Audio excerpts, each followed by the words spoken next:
Hola. Hola. Hello. Hello. Sorry we're late, guys. We're trying to multitask and do a whole bunch of things at one time. Not us, never. Never. We're never late. We also wanted to give you guys a minute to hop over to the polls and look at those because we know those were scheduled to go off at 5:00. There's only the first 9 on there. The other ones will be up after the show, not right after the show because I have to put them up. So Right. we had a few technical difficulties, so it's actually taking longer than we thought. We had to create a group rather than a page to do the polls for the voting. Which is silly. I hate that they do that. That's the only option we don't have on a page is a poll. But it's fine because now we have a group and a page. So you guys, if you haven't joined the group already, please go and join the group. Dawn, I'm sure you'll link the description, the link to that. I did. And anybody who's already a member of the group, if you guys could go ahead and share that with people you know and see if there's anybody interested, get the word out, just what you guys can just to share the group page. Because we really want to get people voting on these categories. We don't want it to be, 4 or 5 votes because that's kind of biased because we all know what we like. Our regulars here, we all know what we like. So we want to see other people's opinions too. So definitely share it. You guys get out there and vote. Your vote matters. And we'll see who wins these AHS awards for Murder House. Yep. Okay, so today we are discussing episode 3 of season 2, which is titled Nor'easter. Nor'easter, which is very fitting that we're doing this one now with the fact that Easter is Sunday.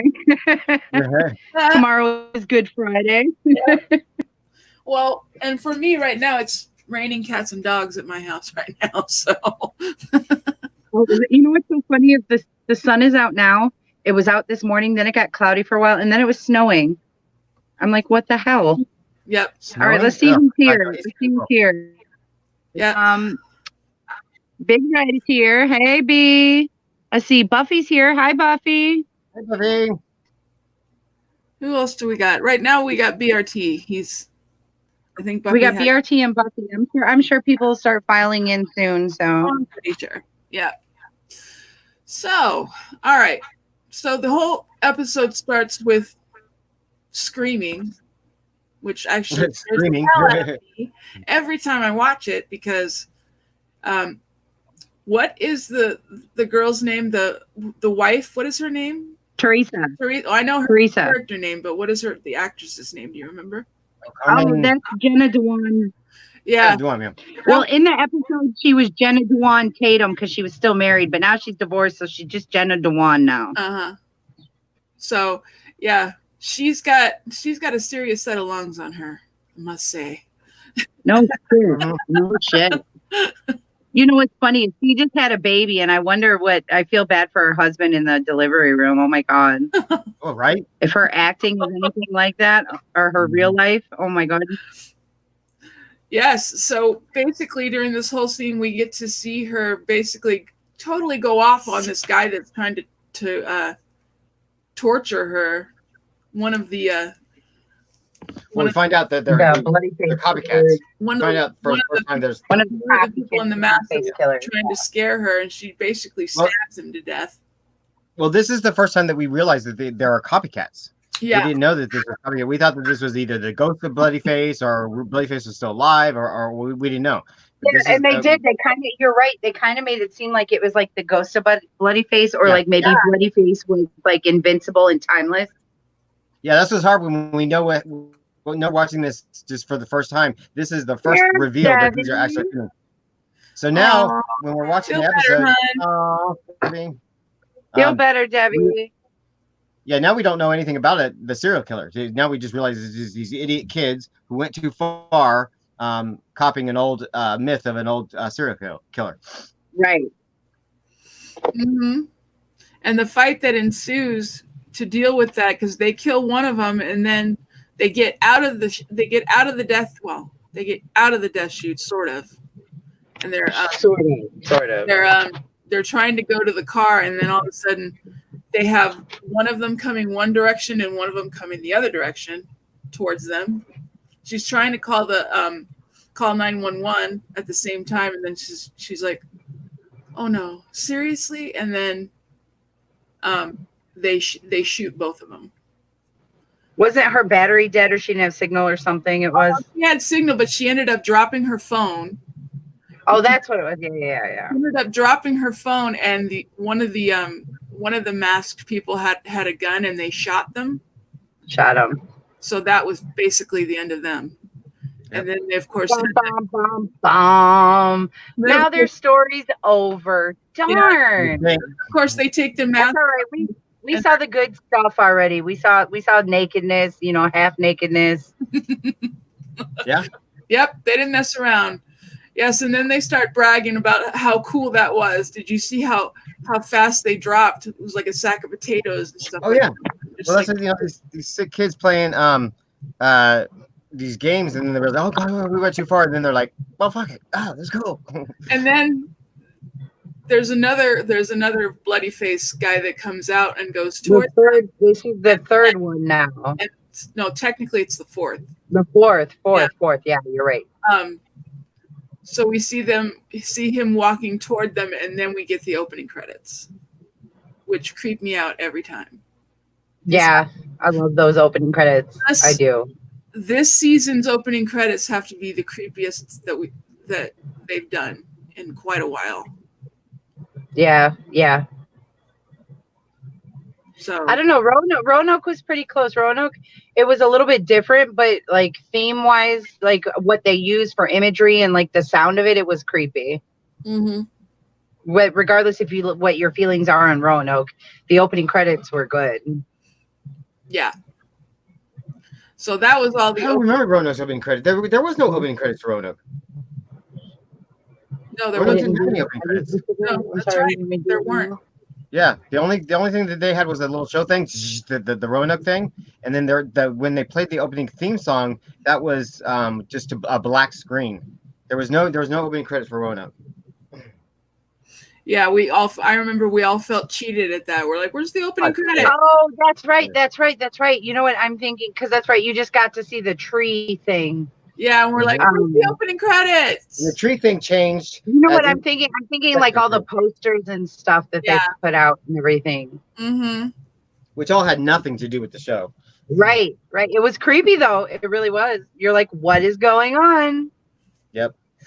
But I just remember the big outrage of there's no opening credits. What the hell? What does B say? He said, I was disappointed that the couple was shot. Ryan could have made their demise a little more spectacular since we knew them for this long. No, you're totally right. You have a great point there. I think it could, and especially knowing they were big stars like that at the time. Yeah.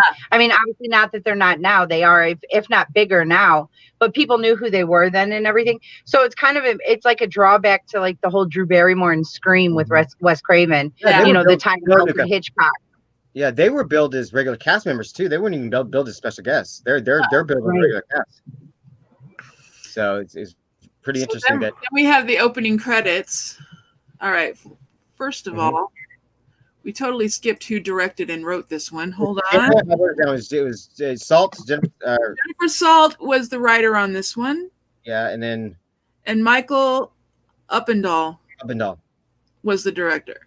Yeah. His name will cycle around too. Yeah. Does it? Yeah, it does. That doesn't sound familiar to me at all.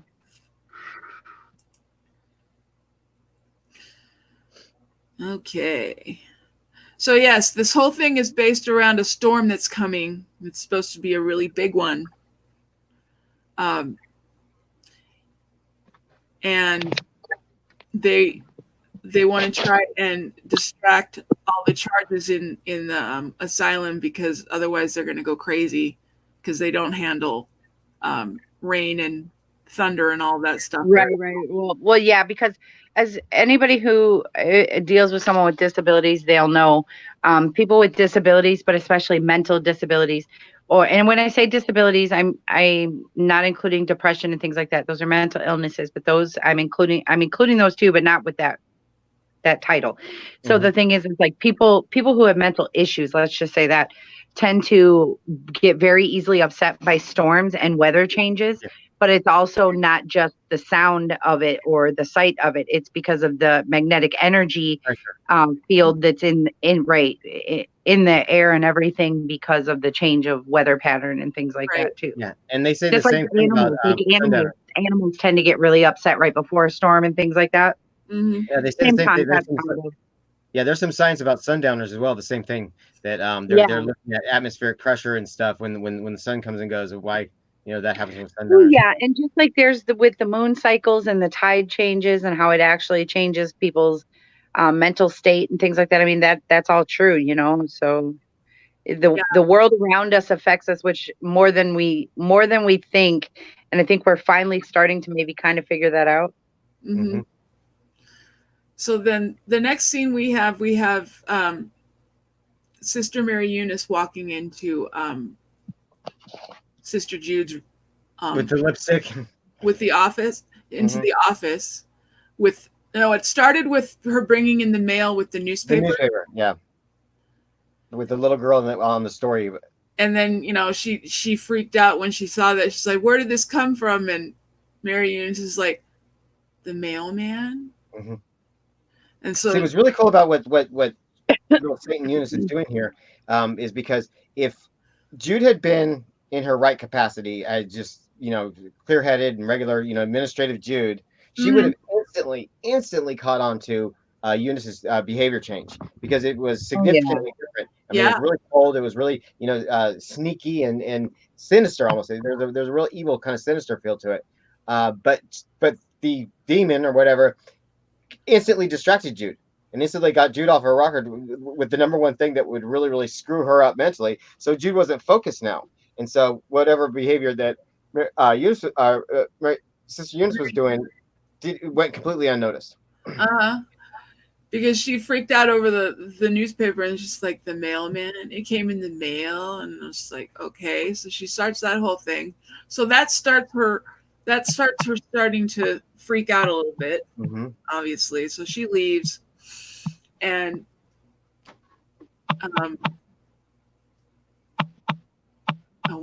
that was in the bakery. I'm trying to think ahead of time here. Yeah, that was in the bakery when they got the paper in the beginning. The bakery happened. The paper was one of the very first scenes when she walked into the office. She's like, "I have today's mail." Okay. And there was the paper, and then something happened after that, and I'm trying to remember what it is. So yeah, I didn't write down the order today. Here, I can pull the episode up.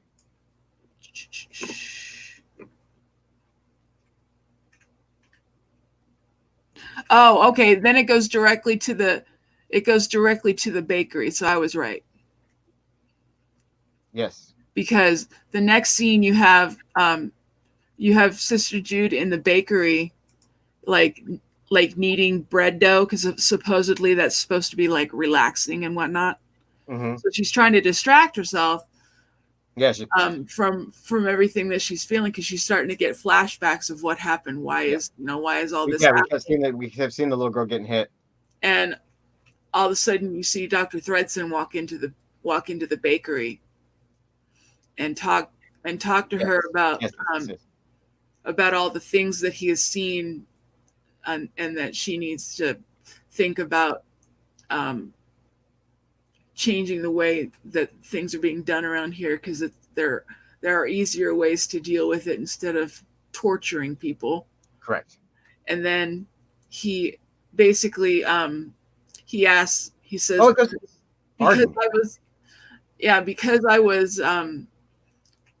the physician on Jed Potter's case, I need his death certificate for my files. And then he proceeded to say, and I'll bet you that that's more than likely going to say that he died of natural causes. Yes. Correct. Mm-hmm. And then we got was this the little alien piece with Arden now? Yeah, where he's looking under the microscope at it. Yeah, he's looking at the it looks almost like little metal chips. Yeah, he's got it separated, and basically he looks away from the microscope, and then it joins together and starts moving towards him, and freaks him out. He ends up getting it. He ends up putting it into a jar. I just want to point out, Buffy was here, but she had left. She just came back. So we say, hi, Buffy. Nice to have you Buffy. back. And yes, B, I know my video is gone. I actually I wasn't gonna say anything. I turned my video off because I know my avatar shows up, but you can still hear me. I'm multitasking. I'm trying to put the polls up so that we can get those done and have those up. So I'm still here. Don't worry, guys. Even if you don't hear me talking because I have a concentration issue sometimes. Okay, so we screwed up a little bit. The opening scene was Arden with the little chips, the little brain chips.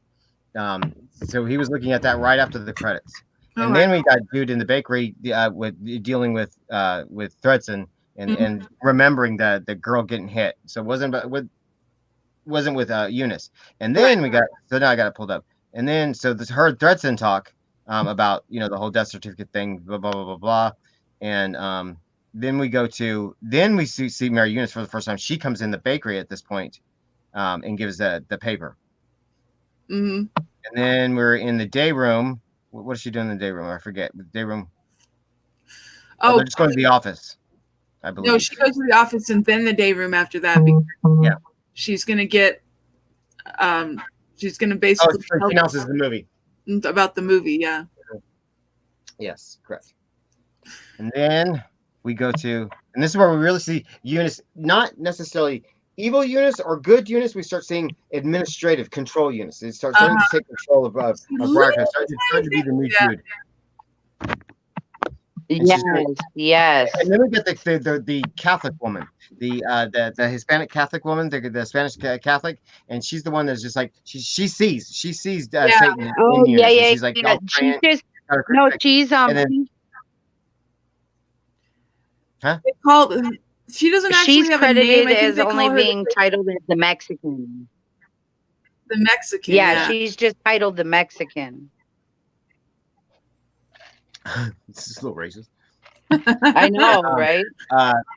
Yeah, and then Eunice does a little at her, and she freaks out because she can sense what's inside Mary Eunice, and she sees it. Yeah, absolutely, right away. She's the only one that does, and we'll be dealing with her again later, later in the season. So then we go to the office. We haven't been in the office yet. Then we go to the office, and that's when Constance is not Constance. There we go. I'm doing Murder House. Dude is sitting there with the detective Frank, and they're going over something already. They're going over what Thredson had for lunch or something like that, because she's trying to have him spy on Thredson because she wants Thredson out because he's asking too many questions.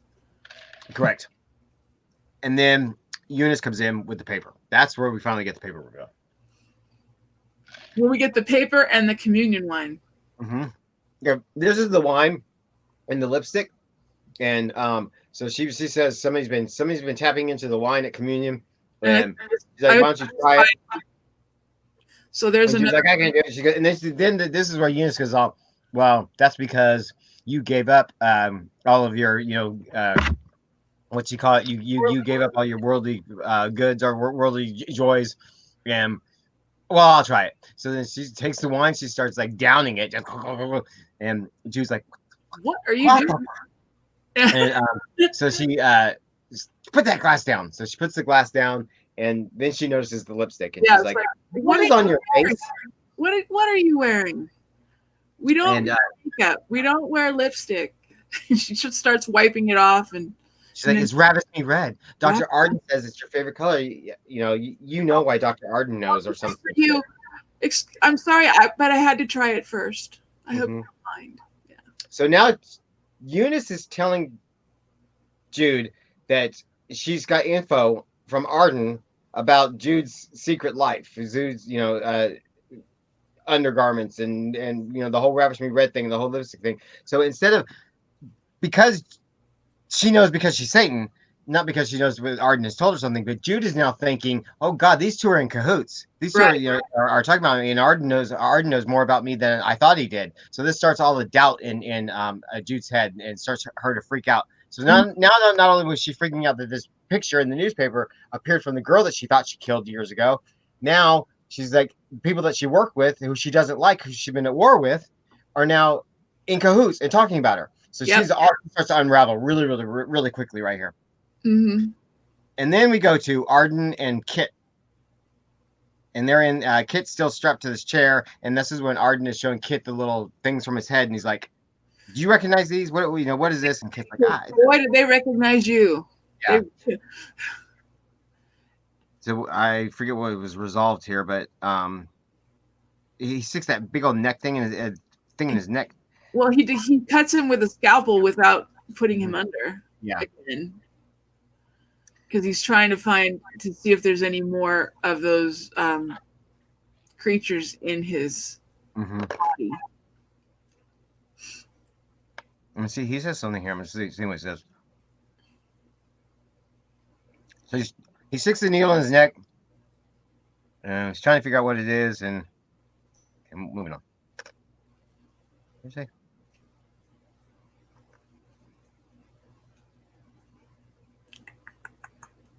Yeah, Mr. Walker. No, not important. Okay, then we go to the Mexican, and she's in the room, and she's like, Eunice walks in and was like, and then she's like, no, and then really freaking out. Mm-hmm. She's like, go away, Satan, go away with the crucifix, and she goes like right up to the bed, and like comes and sits down, and then Eunice like slaps her. What does she do with her? Oh, she makes her pray. She makes her get on her knees and pray, and then when she screams at her to do it, that's when you definitely know there's something wrong with it. Yeah, and this is where, you're right. This is where, if we're watching it for the first time, this is where, even though we knew what happened when she passed out at the whole exorcism thing, this is where we know she's the devil. She's possessed, and here we go on this big old journey with her. Mm-hmm. Then we go, and then she kills her. And then we go to, she kills like really, really. Okay, this is where I got my first glimpse of the beginning scene with Adam Levine, and then this scene started getting me think that Ryan and them, because you know how every single season they're like really capturing an essence of horror films, a particular genre or a particular style. This is your Blumhouse slasher, not slasher. This is your Blumhouse. What do they call it? The horror porn or whatever it is. Hostel and Saw and stuff like that. That was really embodying this season, because like if you look at the cinematography and the coloring, that whole like green tones, that real deep green sea blue kind of tones that they're having, that's really those Saw movies, the Hostel movies. That's that whole genre. That's very what is the name for it? Something porn. They call it something porn. Horror porn, slasher porn. What do you call it? At the same time that she's killing the Mexican, you also see Sister Jude actually gets to see one of the aliens because she's walking around. No, that's much later on. That's after the storm. Oh, that's after she does the announcement for the movie and leaves the room and says, "I'm going to go looking for the Mexican." Yeah. That's way later. Way later. And we'll talk about that when we get there. But no, the next scene on this is Eunice and Arden in the office, and they're talking about feeding the creatures, and Eunice is saying she still wants that responsibility, and you can trust me, and then it goes into her. She kind of switches on him, and she's like tries to seduce him. Yeah. She takes off her habit and does all that. And Arden's like, no, because we talked about it before. Arden's like all infatuated with her. So when she starts coming on to him, starts being this much, then he clocks the shit out of her. And and he's like, stop it. Then she goes like really overboard. This is where she pulls up her dress, and she's got her legs up in the air, and she's like, really enticing him to come on. And then Arden just beats the hell out of her. And then he realized what he did, by hitting her and everything. And it's a pretty ardent, violent scene. And had Eunice not been the devil and her the one like really enticing this and like really goading him, it would have played really horrific. This doctor just beating this woman like this. It would have been really. but the scene plays totally different because you see Satan Eunice enticing him the whole time. It's interesting. Then we go to the day room and we see Sarah Paulson, Lana, and Thredson talking. And she's telling him that she doesn't belong here, and she's put her in against her will. And this is where the first scene where we see them meet, and we see that Lana is gonna be looking to Thredson for help. She thinks that he's the one from the outside that could actually help her. That he doesn't have her, like trapped there. To get Wendy a message. Correct. Because Wendy has written to her, she hasn't heard anything, and then he basically goes, "So you want me to lie to Sister Jude and do this for you?" And then he takes the paper from her, puts it in his pocket. Yep. After that. Yep. And later when we find out what's really going on, that makes this scene even more horrific because he already knows about Wendy, but we don't know that yet. You're watching this for the first time, so it's really it's going back and watching this again like this when you know who he is and what he's done. Scenes like this are really makes your skin crawl. Yeah. Okay, so then we go to Close Everyday, which is what's her name? Shelly, and the orderly guy. I guess they were calling him back then. The whole blowjob thing, and her and Grace are talking about trying to escape, and she says, "Well, I'll distract the orderly," and she's gonna give him head, and we learn a little bit more about Shelly here. That Shelly she'll use sex in any way she can, no matter what the situation is. Yeah. After that, we go to Arden and Jude back in the whole cleanup room where he used to have the creatures. That was from the episode before. Huh? That was from the episode before. No, I thought they're in there now. In this scene. Oh no, they're by the tunnels, I think. Yeah, because no, this is his office downstairs in the basement. We glossed over the fact that Sister Jude did the whole explaining about the name of the movie and why they're doing this, and that everybody needs to just like settle down, and then she kind of has a breakdown, and then when she's done with all of that, she walks out of the room and says, "I'm gonna go look for the Mexican," and then that's when that's later. That's later there. She's right now she's dealing with Arden down in the tunnel, and she hasn't introduced the movie yet. She goes in her office and she starts this is where we're seeing the progression of her breaking down. She's pacing around the room. She's the storm is starting to come. We're starting to see the lightning. We're starting to see the thunder. She gets a call from who's the call from? She hears the voice of the girl that she hit. Yeah. You left me there. Why did you leave me there? You left me to die. You didn't get out of the car. Jude's freaking out. She's crying. She's like, puts the phone down. She keeps getting flashes of it. So this is like the middle progression of her breakdown into the night of the movie, and then she sees the glasses, there with the shattered glasses. Yep. So she's kept those. She starts drinking pretty heavily at this point, and then it goes into her putting on lipstick and going back to that kind of way of her. So she looks to drinking, and then when she starts getting alcohol, she starts to go into the whole her hole where she left herself before she hit the girl, and then we go into the room where she's announces the movie. So now she's like totally drunk, and you can tell. She walks in and starts announcing the movie. She's slurring her words and she's all over the place. And well, not only is she drunk, she's also screwed up. Because of all she's at the height of her head. So then she's talking about the picture, and what I like about this scene here is that this is where you see her relationships with a lot of these long-term patients, and she knows each of them individually. Yeah. Really, really shows that she has taken this very seriously, and she's taken the job as administrator to this hospital about the patients.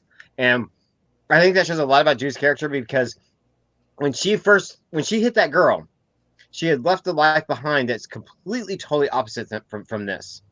And now the way they wrote her, you're seeing her character develop through her anguish, going back to her life before she hit the girl, but then you're getting glimpses of who she became, who Sister Jude is, and Sister Jude is about caring for people, even though she's strict and she whips people and canes people, and but I think when she made that vow, she made the vow to care for everybody, and she really, Yeah. really took that seriously, because there's very few people in this hospital or in psych hospitals and stuff that know these patients like so individually, and you can tell that Jude could take any one of them into a room and know their stories and know their backgrounds and know what they need to keep them calm, and Mm-hmm. especially. And it's scenes like this where she's talking to them individually about their fears for the storm coming and how to calm each one of them down. She's still got that in there, even though she's drunk and screwed up mentally. These instant reactions to each one of these patients as an individual really, really shines through. And that's what I like about how they wrote her character this season. Yeah. Because it's so multi-layered, but it's so subtle with the way they show all this stuff. So she continues to announce the movie, and this is where we get the name of the movie and what the movie is about and how symbolic that is for everything that's going on. The name of the movie is The Sign of the Cross. Sign of the Cross, and it's who stars? She says who stars in it and everything. An extra? Jesus Lord, we're getting making so much money with this thing. Okay, so then and you never who is starring in it? She said it doesn't matter. Sign of the Cross. You guys can look it up. Mm-hmm. Then we go into the movie. Yeah. They're actually going to start the movie. He's going to start looking for the Mexican after that. And the way that the cinematography in this the whole rest of this episode in this movie is really, really cool, because they got the old projector that's in the room that shines that light. And so if you're walking from the screen with the projector, and they do this a lot in movies. This is a really big cinematography style of day, but I love it because when you're walking, it's almost like a sea of light is behind you. There's beautiful shots the way they do that, and they did that with this whole scene. Extra, so you're gonna get $1,200 a week per week. $600 on top of your regular unemployment. So $2,400 a month for 4 months. Wow, go ahead with yourself. I told you. Right on. Okay. Sorry. So then we go to Wendy's and Lana's house, and the Dr. Thredson's there, and he's like, well, it's flashing back and forth between her and Lana. Lana's like, did you talk to Wendy? Did you talk? And Thredson's all, I did. I went to the house. Oh, this is terrible news. And we start seeing what Thredson's seeing when he's in the house. But is he really seeing this? Did he really go to the house? No. Or we're thinking that they're visually showing us the lie that he's telling her about her door being missing or whatever. And we see the house. We see that it's a big bloody mess, and it's crazy, and it's gross, and it's so. Now we know that something's up with Wendy. Something happened to her. Later, we'll find out what really happened to her. Then we go back to the movie, and they're actually showing pieces of the movie. I'm trying to get through this, and what happens? So Lana starts to realize something's up, and she's maybe really, really stuck here, and she's freaked out. So who's this? Oh, Jude finds the Mexican now. At this point, no, she's out looking for the Mexican right now. So this is where we see the alien right here, going around the halls and she saw, she basically saw part of Kit and Grace running through the halls, and wasn't able to catch them. Yeah, well, and she keeps hearing the little girl. You left me there or whatever. Yeah, and all the lightning head at the same time, so she's running around trying to catch them, trying to find the Mexican. Couldn't find her, and then she. Basically, she does get to see the alien, and you get. I don't know how many times have I seen Asylum. I've seen Asylum so many times. I don't know how I missed this every single time on a rewatch. Maybe really paying attention to this episode by episode is they showed the full-on alien. I know they did everything for 1 second. It's like I paused it and I was like, we really did get to see this thing in the room with them, full on. It literally lasts 1 second, one frame, and so the lightning's there. What we saw earlier, Dr. Arden kind of called these things, and they're like coming for Kit, as we know. And when the storm really reaches its height and all chaos is breaking through this night, aliens are coming for Kit, and they're there in Briarcliff, and Jude saw one. It's like there it is. Yeah, So then we have flashes of Arden, and Arden's sewing something. He's got like needle and thread, and he's like sewing. We'll find out what it is in a minute, but he's like sewing something, and then basically the rest of this scene is playing out as just chaos. You got Kit and Grace trying to escape. You've got Jude running in the hall seeing aliens. You got Arden doing sinister work in his office. You got Lana upset about Wendy and paranoid, and at the meantime, you got the movie playing. You got Shelley trying to seduce the orderlies to distract so that Kit and Grace, and it's lightning and thunder, and it compels on top of each other, and it becomes chaos this night. It's so brilliantly filmed as far as you can follow everybody's individual storyline. It's utterly a nut house at that point. Yeah, because they make it out the death chute, and they get out the tunnel, and it's raining, and they're all happy about it. I never thought I'd be so happy to be outside. And it's like somebody who's been locked up for 30, 40 years, and they finally, or somebody who's never seen snow. Mm-hmm. but then as they get further out there, they start to see the Raspers. Mm-hmm. The creatures, the Raspers. So the Raspers are chasing them around, and the only thing that Grace says is, "I think we found the Mexican," because earlier in the night, Mary Eunice took the body in a wheelbarrow and fed it to the creatures. Mm-hmm. So her body was out there. Yeah, pretty sick. Yep. So they were also in the midst of all this. This is where you got Arden kind of walking through, and he's painting up the Mary statues. Put like almost like Joker kind of painting, and he's putting the red lipstick on him, painting nipples on the breasts and everything. He's like, what's up with this? He's really fucking crazy. This is really cool acting by James Cromwell, because he's looking at these statues and he's painting them. He's like, horror. I know. Like, I know. The guy has so many mental fucking issues, man. Yeah, and it's flashing back and forth as it's playing with all the lightning and them. And Shelley getting head, and it's like it's chaos, it's utter chaos. So yeah, they're right. They get outside, they see the freaking except for Shelley. Shelley is still giving head to this guy, and she finishes up. She runs out to kind of figure out where the rest of them are, I guess, and she runs into Arden. Her, yeah. Dun, dun, dun, not good. Not good. Arden's already in the anti-woman. He's already in a mood, man. So then, who brings these guys back? Oh, they go back in. They go back in. They're like, because the Raspers, they run back in because of it. And basically, so they end up going back in because they run outside first. It's raining. They're like, yes. Oh my God, this is so cool. They're back in their seats, and Jude is walking around, walks right past them. Notice they're soaking wet, and nobody notices the fact that they're soaking wet. Jude ain't paying attention to nothing. But yeah, when they see the Raspers, they're like, what the fuck? They run back in. They're like, no. So basically, Shelley gets caught by Arden, and Arden takes her. And poor Shelley, man. Shelley, poor that's all I can say right now.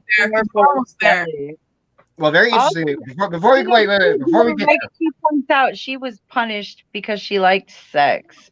Before we get there, I just want to point out what Ryan and them were doing cinematically here. You know how, like in Murder House, they're using music and they're using the lyrics of the music to background and to beef up the story. They're just the same thing with this movie here. They keep flashing to the movie, and the dialogue that's on the screen and the tone and how it's playing out on the screen is feeding into the angst of the whole night. It's really neat.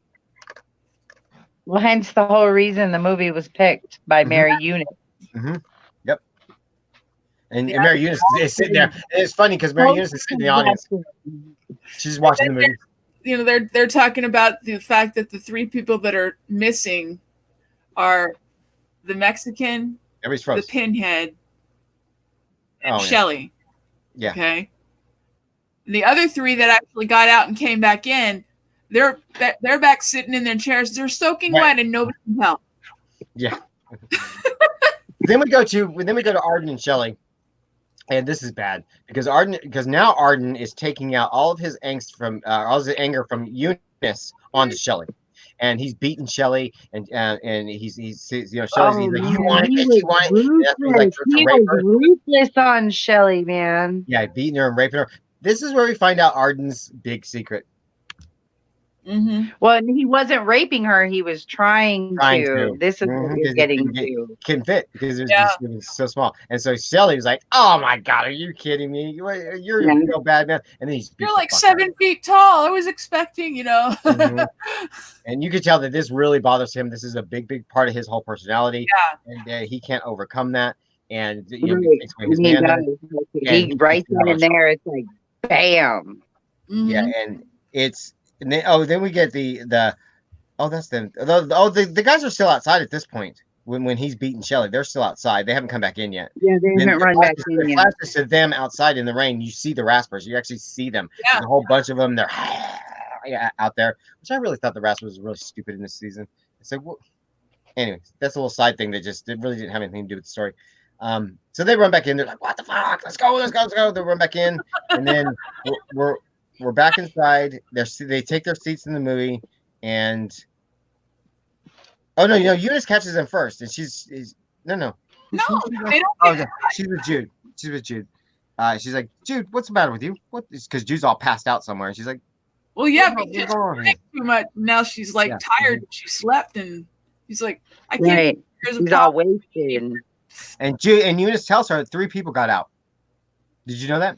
You're sitting here passed out, movie's playing, and 3 people got out.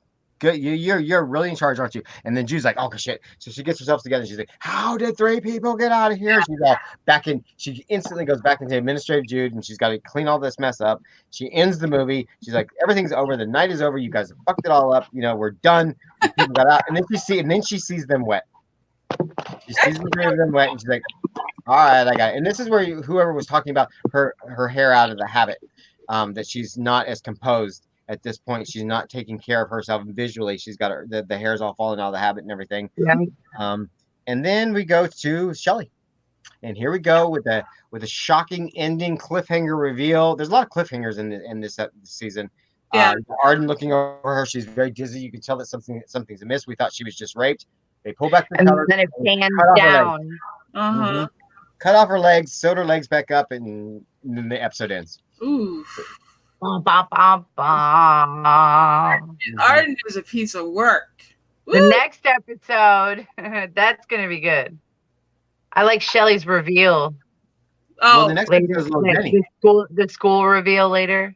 Yeah, it's little Jenny, isn't it? The next episode is the Anne Frank. No, the next one, the next 2 episodes are Michael's favorite.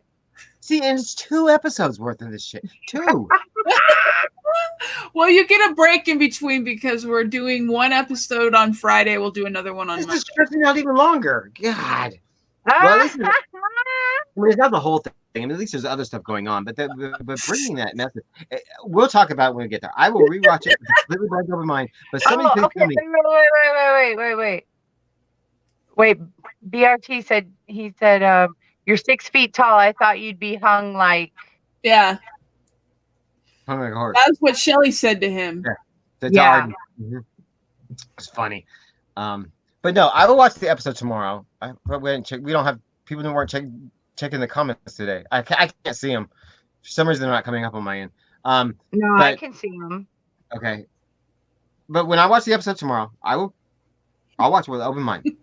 But I want somebody to explain tomorrow when we're done with this podcast why this mess is in the story. Why it's put in there. What was the significance? I'll try and figure it out myself, but I don't see any significance in it. I think it's just a big distraction. I think it was Ryan trying to be cool, and it is not even an American Horror Story. It was him trying to contain America. Well, yeah, it is because it's Anne Frank, and that was an American. What's wrong with you? She's an American. No, that's not American. No. It's real, but it's not American. You're right. I never thought of that. You're totally right. Yeah, it's got nothing to do with anything. It's like maybe it was to get people in the mindset of Arden and the whole Nazi thing and everything. But that reveal is not until season 4, and so he may not even known he was going to do that yet. I don't know. We get that reveal this season because remember Jude hires the investigator. Okay, that's right. In the room. Maybe that's why. So he chose this. That's why we get the Pepper crossover later. So we get this huge, crazy, stupid story to reveal that he's a Nazi. Not necessary. Now, if they would have been saying that this is Anne Frank, I'd have been even more pissed because I'm like, don't rewrite this little girl's history. But or if she would have been a patient in the asylum in Briarcoat and stayed with us, for several episodes of the season, and we got to learn more about her story and in the context of the other character stories, what's going on, I wouldn't be so pissed. It's like it comes out of nowhere, and they bring her there, and then they take her away, and it's like, what did that have to do with anything? And it's 2 episodes worth. The first time we will talk about that tomorrow. And I'm sure it will be a heated discussion. Mm-hmm. And again, it's the first time. Debbie made a good point. She said lots of American women suffered delusions that they were Anne Frank. It was a widespread phenomenon here. Oh, is that why? Okay, so maybe this is why I'm talking. This is why we're talking about it. I've always had a real problem with this scene, and maybe I'll do a little research tonight. And see about that. That's very interesting. It might change your feeling on it. It might. That's what I say. That's why I said I'm going to go in this with an open mind, and we want to talk about it. We want to see what's going on because it might change. Yeah. Because remember how I feel about people rewriting history. Mm-hmm. Because they never actually said it was Anne Frank. No, it's never. Well, I don't think you're meant to. All Ryan does is rewrite history. He talks about the real thing and then adds his own twist on it. So he does it with everything he does. Yeah. He does it, but he never says this is how it happened. He gives thoughts and possibilities. Uh-huh. Like, he never leaves us that this is Anne Frank. You're not left to believe this is Anne Frank at all. It's proven by the end she's not. No. And so that's not rewriting. It's proven, but it makes you think for a while. Maybe she is. Well, that's the point. So I have no problem with that. If you're not telling the audience that this is how it is, there's only been twice that he's done it. You would have been mad if they would have said yes, this was Anne Frank. Oh yeah, he would have been irate. God, pissed. So the Richard Ramirez thing it wasn't Anne Frank. They tell us it's not Anne Frank. I know. The Richard Ramirez thing. It's not Anne. Yeah, I am. Yeah, I am totally. I have no problem with that. You're still complaining about it though. There's only 2 times. No, I have a problem with why it's in the story. I don't have a problem with it that it's the Anne Frank thing. What I have a problem with is twice, and that is the whole thing in Cult with the whole Zodiac and what's her face with the whole women's thing. Eileen what's her name? Warhol. Oh Eileen yeah. No, not Eileen Warhol. The one that shot Warhol. With the Valerie Solanas. Valerie Solanas, yeah. That I have a problem with. Oh, I have a problem with yeah. Okay. I was thinking hotel. Because there, he rewrote people's history. Yeah. I have a problem with that. Well, no, he didn't. And that's the thing. He didn't because there's no answer to that. He just told you what his interpretation of what it could be. He didn't rewrite anything. We don't know who the Zodiac is. No, not the Zodiac. Valerie Solanas. Not the Zodiac. Movie last night. They never solved it. Yeah. Not the Zodiac. Valerie Solanas. He rewrote her history, and he made it seem like that was how her life. I got you. Yeah. Zodiac. Yeah, Zodiac. You can have a million theories on Zodiac. Well, Warhol, because then his interactions with Solanas and everything. Yeah.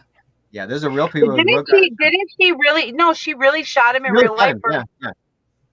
So at least he kept that true. He just changed some of it. Oh yeah, well, like Richard Ramirez stuff, he kept some of it true too, but he changed a whole bunch of stuff. So I just when somebody has done things and is significant in history, and then you just instead of interpreting something, you just rewrite something. That's where I have, and especially in a show like this. And we've talked about this with Richard Ramirez on Beyond the Horror and stuff before. It's like with people like Richard Ramirez in a show like this, you don't have to rewrite their history. You can make up whoever you want. Anybody could be whoever they want in a fictional show like this. Marie Laveau, and that's a really good question, and we'll talk about that when we get to Coven. And I think that, and I'm not going to be a hypocrite about it. If there is stuff that is significantly, blatantly changed about the two of them, Marie Laveau and what's her face, the Angela Bassett's character, Valerie, and Marie Laveau, then I will have a problem with it. But especially with Marie Laveau's, but with Marie Laveau and them bringing her back, yes, I have a problem with it. But it's a little bit different with Coven because the way it was presented. We'll talk about when we get to Coven. But Debbie, you make a really good point because I'm not hypocritical on that sense. I love Kathy Bates' performance on that, and I like the fact that Ryan put in all of those facts and all that history behind her in that house, but bringing her back as a buried woman and a headless woman and all this stuff when she really was a real woman and having significantly a major character in Coven, yes, I have a problem with it. But I still love her performance. Yeah. Because you don't have to bring these real people's lives into it. You can make them up. And I everybody's can't like, wait till we get to Coven. Our special guests for Coven are awesome. Yeah. Our special guest? Yeah. Who's our special guest? This is what we're talking about here. Come on. Oh, okay. Coven. God help it. Dawn gets it. There's a couple characters in Coven that I think love. it went over my head. I don't know what you're talking about. Coven sucks. Tell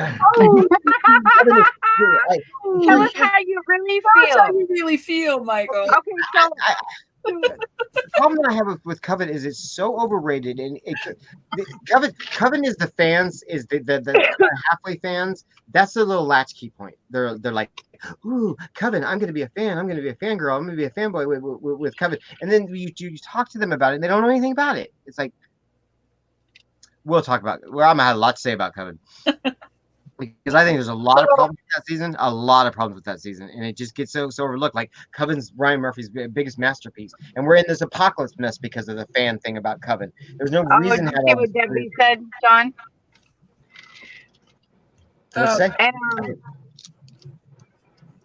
yeah, voodoo people have it with Papa, but we'll talk about it then. Yeah, exactly. I totally agree with that. You know, when you've got people whose religion is based off of these. You said, and we'll talk about that, but you keep talking. So anyway, we still need the wand of the day. So while you get that, I want to show this. Look, I want to show everybody what I got today. Aww. I got a candy heart bracelet, and I got this. Can you read it? It's a bee. Wait, there we go. I can't read it. That's it. Well, all we see is the B. The thing that's red is washed out. Can't see it. Yeah, you're gonna have to read it. You see it, but anyway, it says you're the bee's knees to Mom from Kylan. And do you know what this is? This is my Easter time. Oh, that's cute. Oh, cute. Did they just make that up? That's what she told me. So I want everybody to know I got a special Easter time early. And you guys, I thought about it. If you guys have old Valentine's Day cards or your kids have them or whatever, freaking do that. Tape a sucker to it and give it to them as an Easter time. Every time they do something good, give them an Easter time. They'll love that shit. Eat it up. Well, that's so sweet. Easter's this Sunday. We used to do a tree. We'd keep one of those little like Charlie Brown sized trees up. And it would just be a holiday tree, and I'd decorate it with whatever holiday it was. That's funny. That's really cute. The kids like it. It's fun. Yeah, absolutely. Yeah, Deb, I have to agree with you on that one. Yeah, we'll talk about when we get to Coven. We'll talk about why it's a fan favorite. What people are saying. You're right about the feel good thing, because that's the style that they were going for. They were going for that real kind of. Especially right after. Oh, I know because this is such a heavy season. Oh, yeah, it's just God. I don't want to get into Coven. We still have many more episodes. Anyway, wand of the day. Wand of the day. We're still on the Death Eaters. Debbie, stop instigating him. We're going to be doing all the Death Eaters during Asylum until I'm done with them all. So this is just the ones that I'm showing. The characters, they're just Death Eaters. There's Voldemort's lackeys. They're his army. This one is called the Thorn, and it is. Ow! Happy Passover. Tomorrow's Good Friday. The Thorn. Ooh. Oh, I like that. Yep. It's very like natural stick looking. Yep. There's another one that is just a stick. I'll show that one this week too. But this one. I don't want just a stick. I want thorns. This one right here you can find in the mystery ones. This one's part of series 1, mystery one. My daughter asked me what the wand of the day was yesterday. Yep. This is the thorn, and you can find that in the mystery one. Oh, I like that though. That's cool. Yeah, it's cool. All right, guys. So this is the end of this episode. Oh wait, here we go. Let's see. Buffy said, "Shout out to the Fortniters group. They're watching on the Nintendo." Shout out Fortniters group. All right, guys. Thanks for watching. We really appreciate it. Hey, who's Buffy? Tell me who was. They did Hogwarts, the complete Harry Potter land in. What's the game where you make all that stuff? I thought it was important. Debbie's name means bee. Means the bee. It's Hebrew. Aww. And let's see. Buffy said, "Are you covering? Oh wait, are you covering some other shows to break up the darkness?" Yes. On Saturdays we do RuPaul, and on Sundays we're doing Tiger King right now. And Wednesdays. Wednesdays is a special episode. We're not covering a show. We're doing awards on Wednesdays. So we're doing award shows, just fun award shows on Wednesdays. Mm-hmm. Saturdays RuPaul, and Sundays Tiger King. So every Sunday we'll be doing something different. Right now we're just covering Tiger King. Right now for Sundays, for the next we have two more Sundays for Tiger King. Yeah. And then that third Sunday after that, we'll do something else, and we'll let you guys know as we get closer what we're going to cover for that Sunday. It's she said who's one? These are all just Death Eaters, just all generic Death Eaters. Oh yeah, for Asylum, Mike's gonna do all Death Eater ones. Yeah, because it's such a dark season that is just which is cool because there's such a differentiation. Like they're all very different. Like they're all dark like that. But I would have thought they would have all had the same wand, honestly, because I don't know the whole series like you do, in depth. I would have thought they all had the same wand. I didn't know they each had a different one. With wands, at least with the UK kids in the Wizarding world, I'm not sure about the culture of the different lands because it's all a little bit different in each country. But in the UK wands, according to they get their wands at 13. They go to a wand maker, and the wand chooses them, and they get their wands, and that's their wand. That's that wand that's chosen them. Death Eaters, these are regular people growing up that end up following him. So they would have their own individual wands as kids. All right, there's your question, Michael. Which HU game the Switch? I have no idea. I just saw through one of my Harry Potter things that somebody created all of the Wizarding world, like Hogwarts and the towns and everything in one of these games. And I thought it was like Fortnite or something rather that they did that, but I don't know anything about the games. But they did that. I can look it up, but they did it in one of those games. And it looked pretty neat. It wasn't just Hogwarts; it was a whole of the Wizarding world, all the towns and everything. Did we find out if that is true yet about Tiger King's bonus episode? We haven't figured that out yet. Do we have a release date? If we get a release date, it's true. It was Jeff saying that, and he said it to Variety magazine in an interview, and they ran with it. And then all the other things, because it was Variety, they ran with it. And I have not seen Netflix comment on it yet. Yeah. It was not Netflix that announced this episode. It was Jeff. And BRT isn't that coming tonight? But I haven't seen anything on it. I haven't either. I've not seen anything that Netflix says. Because if that was coming, it would be all over the place. Yep. Oh, and I want to let everybody know there's already some polls up on the group page, but there will be more that are coming out at 6:30. So in about 10 minutes, there's going to be some more polls popping up. Right. And there's going to be more throughout the night, but they should all be done tonight. So make sure you just kind of keep checking back unless you just want to come back in the morning and then do them all tomorrow. Because remember, you guys still have all weekend to vote, and you have Monday and Tuesday to vote. Okay, so voting doesn't end until 11:59 p.m. on Central Standard Time on Tuesday night. Okay, here we go. This was reported from Entertainment Weekly 22 hours ago. What we know about Netflix's new Tiger King bonus episode from Entertainment Weekly. They said Netflix is rumored to be working on a bonus episode of the widely reported Tiger King. Fans are growing restless upon the news, but here's what we do know so far. One, will Joe Exotic be part of the Thank episode? you, growing restless. It's such a thing. The true crime documentary. So, well, last week, Netflix shared a video. Joe Exotic was interviewed. So no, Netflix has. The Entertainment Weekly are saying Netflix has not confirmed this. Okay. At all. All right, and also the link to the group is listed in the description down below for anybody who has not joined. Feel free to do that. And get involved. And if you, and if for some reason you can't get it or something, and you're already on our page, there is a link to our group on our page. And just to let everybody know, for separation purposes and not to confuse people, and so you know which one you're going to, our group is called Late Night Chaos. So it is still Late Night Snax, but it is Late Night Chaos. You can then go to our page, which is Late Night Snax. And obviously our YouTube channel is the same. But this way people can differentiate between the group and the page. The group is probably going to be where a good portion of our stuff is going to start to be posted, just because it seems to be easier to be able to post things on there and to get feedback from people. But we'll still use the page occasionally for announcements and things like that. Right. But we kind of want everybody to try and start transferring over to the group rather than the page. Mhm. So, all the interactions should be in the group, and then just like links or something should be on the page. The page is just the page is just an announcement, a formal thing. Right. The group is where we interact. Exactly. So let everybody know. Tell everybody to come and vote.